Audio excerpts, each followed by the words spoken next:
Rame beredar rekaman yang memperlihatkan serangan militan Republik Rakyat Donetsk atau DPR ke posisi dan kendaraan tempur pasukan Ukraina.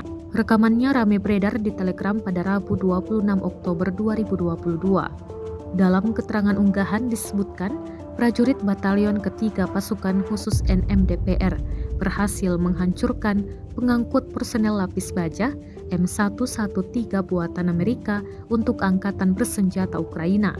Serangan dilakukan dengan bantuan ATGM di daerah Vodiane.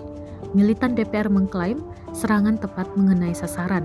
Pemotretan dilakukan pada malam hari menggunakan thermal imager.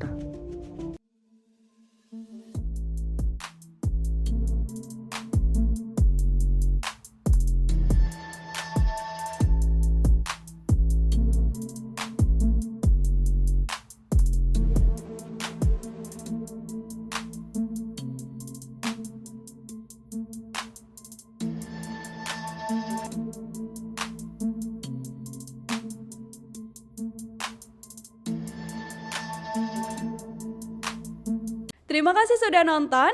Jangan lupa like, subscribe, dan share ya.